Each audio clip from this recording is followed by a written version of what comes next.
Ikaze mu kiganiro Barada Vibes. Muri iyi minsi ndimo ndabagezaho ibintu bishobora kwica urushako, bishobora kureba impande zombi, sibyo? Impande zombi, uri umugabo uri umugore, buri wese mu rugo nta usenya neza. Nago dushobora gushyira ku munzani ngo tuvuge ngo abagore nibo basenya cyane cyangwa abagore nibo basenya cyane. Buri muntu wese mu rushako, mu rugo, mu bantu bashakanye ashobora kugira gute? Ashobora gusenya urugo bitewe n'ibintu akora. Ikintu ubushize twaganiriye ku kubeshya byica, birasenya. Ikinyoma ni ikintu kibi, kuko iyo hari ikinyoma nta kintu ukora ngo umuntu abone ko wakoze neza. Niyo ubikoze aravuga ati aha buri arambeshya. Iyo wigeze kubeshya bikuraho icyizere. Kubeshya byica icyizere, kandi kubaka icyizere ukongera ukacyubaka biragora abantu b'Imana. Ikindi kintu rero gisenya urugo ni ukugira gute? Ni ugutererana mugenzi wawe. Gutererana mugenzi wawe, kumuharira ibintu byose, kubimuhugirikiraho. Ugasanga mu rugo mugiye kubaka. Iyo mugiye kubaka muba muri babiri. Iyo rero muri babiri mugomba gushyira hamwe imbaraga zanyu. Ababiri bagize gute? Mu Kinyarwanda bavuga ngo ababiri bishe umwe. Iyo muri babiri rero mushyira ingufu zanyu hamwe, mugafashanya mu byiza no mu bibi. Ibyo bintu byose mukabishyira hamwe. Iyo rero mumaze kugera mu rugo mugatererana inshingano, umwe ugasanga ari uzikoreye wese, byica urugo. Kuko umwe abaho arushye, umwe abaho avunika, umwe abaho atishimye, kuko abavunika wenyine kandi mugenzi we ahari. Warapfuye, umwe yarapfuye ari umupfakazi, birumvikana, kuko aba ari umugabo cyangwa aba ari umugore akaba n'umugabo, cyangwa akaba umugore akaba n'umugabo, kuko mugenzi we aba yaritabye Imana. Ariko noneho uzi ikintu kibabaza, kuba mwarashakanye muri babiri ugasanga umwe ari papa kandi mama. Ibyo bintu mujya mubyumva, ukaba umugore ukaba n'umugabo, kandi witwa ko ufite iki? Ufite umugabo cyangwa ufite umugore. Icyo kintu ni kibi kandi cyica urugo. Ntukajye rero uyu munsi ntukajye utekereza ngo umugore niwe ushinzwe kugira gute? Kwita ku bana. Inshingano zose ibintu byose bireba n'abana ngo usanga ari umugore ubyikoreye. Niwe ujyana abana kwa muganga, niwe woza abana, niwe ubatekera, niwe ubafurira, niwe ubakoresha devoir, niwe ubarwaza, niwe ubajyana kwa padiri, niwe wowe witwa papa gusura aho ngaho. Ibyo bintu ntago ari byo. Uburere bw'abana bureba papa bukareba na mama. Ugasanga umugore ararwaye, ariko kuko ibintu byose babimuhariye, ntugira gute? Ntushobora no kugira no gutekera abana icyayi. Ntuzi n'ahantu inkweto zabo ziri. Ntuzi izina ry'umwana. Ibyo bintu murabitekereza? Ntuzi ishuri umwana yigaho. Tukareba ku rundi ruhande, ugasanga umugabo niwe urebana n'ibintu by'amafaranga gusa. Yishyura inzu, yishyura ishuri, yigira ute? Ejo umugabo yagira ikibazo ugata umutwe, kuko utazi n'ahantu abika n'amafaranga, utazi n'ahantu afite umurima cyangwa isambu, utazi n'ahantu yafashe imyenda. Mu rugo rero ntago inshingano ari izumwe. Mugomba kugabanya izo nshingano. Uyu munsi ushobora kuvuga uti yenda sinzaza kugira gute? Gucira abana inzara. Ariko abana iyo bamaze kubacira inzara nshobora kugira gute? Kubasokoza. Nshobora kubajyana kugira gute? Kubogoshesha. Kuko yenda hari ukuntu mubayeho mu rugo, umugabo ari ukorera amafaranga n'iki, ntago uzamujya inyuma ngo kugira ngo mufashanye, ahubwo uzaba ubizi. Azava kugura iyo samba kubwira ati dore impapuro z'ubutaka ngizi. Azajya gufata umwenda kubwira ati mama kanaka gwino nsinyire, twafashe uyu mwenda kubera iyi mpamvu niyi. Uko nguko gufashanya ntago ari ugushyiramo amaboko mwese ngo mukunje amashati mwese mubikorere hamwe. Gufashanya ni ukumenya ngo kanaka arimo arakora ibi ndabizi. Gufashanya bivuga ngo kanaka uyu munsi ibi yabikora, nanjye ibi nabikora. Abagabo mujya mufata konje. Ese ushobora gufata konje ukavuga uti noneho uyu munsi nanjye mama kanaka ajya gusura abagenzi bawe, jya muri cya giterane, jya gusura iwanyu, abana ndabagumana iki cyumweru cyangwa iyi minsi ibiri. Byashoboka. Uko niko gufashanya. Ntago uzabikora iminsi yose, ariko uzabikoraho gakeya, urigateho wumva ukuntu bigenda, ku buryo uwo mugore navuga ati ndarushye, bano bana barandushya. Utazajya umubwira uti se wari kwishimira kutagira abana, hoye uzajya umubwira uti koko ndabizi birarushye. Umugabo nagenda akirirwa yiruka inyuma y'icyangombwa, ashobora mugore kumubwira ati ariko reka nanjye nkugireyo, ukamubwira ati biriya bintu birarushya. Iyo mufashanya nk'abantu bashakanye, mumenya imvune za mugenzi wawe, ukamenya ibimworohera, ukabimenya ibimugoye, ukanamufasha no kubyakira mu gihe bitarimo bigenda neza. ariko iyo buri wese ari nyamwigendaho mu rugo, iyo buri wese yirebaho cyangwa se ari mu nguni afite ibintu akora wenyine, ibi bintu bisenya urugo, mwabyanga mwabyemera. Bikababaza noneho, urumva nibura abo bantu izo ngero ebyiri mbahaye, nibura ho murumva yuko harimo gufashanya, kuko ushobora kubuza amakuru y'undi cyangwa uzi ibyo kanaka akora n'ubwo utamufasha.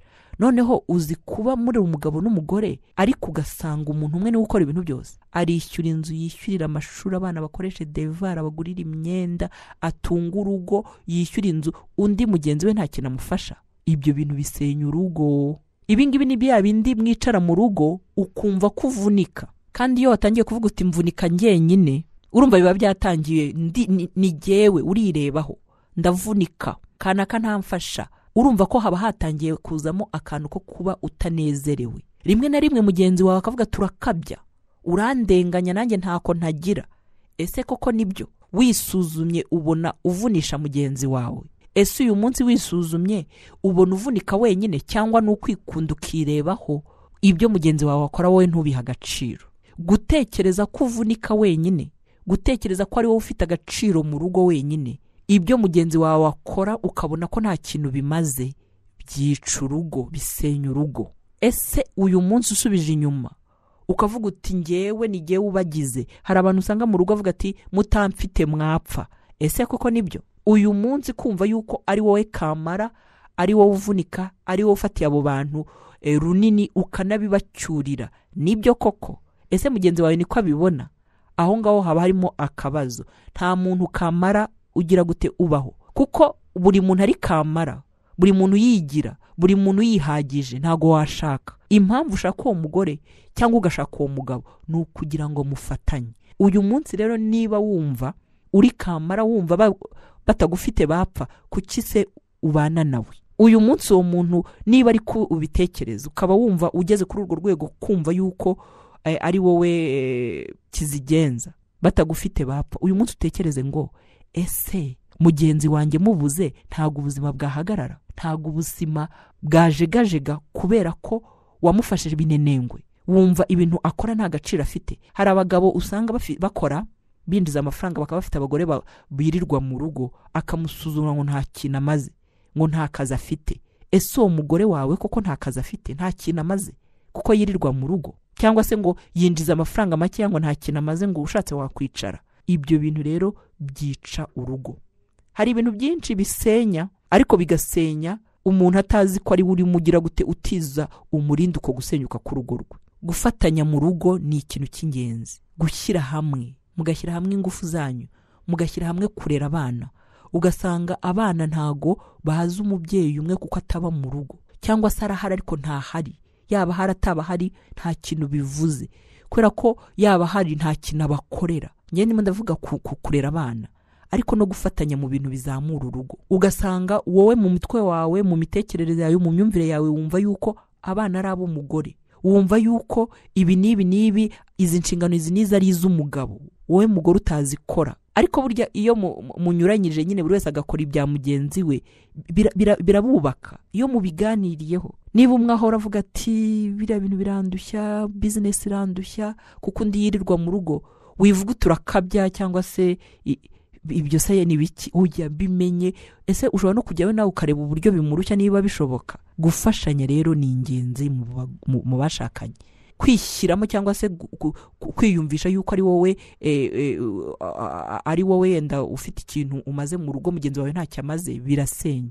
Kwiyumvisha ko inshingano runaka utashobora kuzikora, zitakureba, ari za kanaka mwashakanye, bisenya urugo. Mu gihe ni urugero rumwe nafashe rwo kurera abana, aho bamwe usanga nk'umugabo yarabarekeye nk'umugore we, ejo umugore yagira ikibazo ugasanga biramutonze, ntashobora no kumara nijoro rimwe ari kumwe n'abana be kubera ko icyo kintu atagifashe. Ugasanga yenda umugabo niwe wakoraga business, niwe waranguraga, niwe wagira gute, umugabo yarwara, yafungwa se, yagira impamvu yajya mu rugendo, ugasanga ibintu biragize gute, bisubiye inyuma kubera ko umugore atigeze agira gute, atekereza, cyangwa batigeze babiganiraho ngo barebe uburyo babifatanyamo. Iki kintu rero cyo gusanga we warahari inshingano zimwe runaka utazi bibera donc utazi ibyo mugenzi wawe akora cyangwa utazi ibyo akora ni bibi. Ese ko muri abantu mwashakanye mwashyize imbaraga hamwe, kuki n'ibyo bitekerezo, kuki n'izo nshingano mutagira gute muzashyira hamwe ngo murebe uburyo muzikorana muri babiri muzifatanye? Iki rero ni ikindi kintu. Nyuma yo kubeshya hajeho n'iki kintu cyo kudafashanya cyangwa se cyo nabyita agasigane, kuvunisha mugenzi wawe, cyangwa se kudaha agaciro ibyo mugenzi wawe akora, cyangwa se kumva yuko ari wowe ugize umuryango nta kindi abandi bamaze. Ibyo bintu byose iyo bihuriye hamwe no kudasharinga cyangwa se kudahuriza hamwe inshingano ngo muzikorane, ibyo bintu nk'abashakanye byica urushako, byica urugo rwanyu. Uyu munsi rero mwisuzume murebe ni ikihe kintu kirimo gituma iwanyu nta mahoro ahari, ni ikihe kintu kirimo gituma mudakundana ngo mushyire hamwe, ni ikihe kintu gituma mugongana iteka. Ndimo ndavuga bike ariko hari byinshi cyane namwe mushobora kubona nk'ingero, ukicara ukavuga ati ariko mana we uzi ko kano kana ariko karimo gatuma ibintu bitagenda neza. Kuko burya rega iyo ikibazo cyagaragaye ibintu bigira gute, ibisubizo biraboneka. Murakoze cyane. Ikiganiro cyari Barada Vibes. Ubutaha nabwo nzabagezaho ikindi kintu cya gatatu kigera mu rugo kigasenya urugo. Icyo kintu mu gihe mutacyitayeho gishobora kubasenyera, ikintu cyitwa agasuzuguro.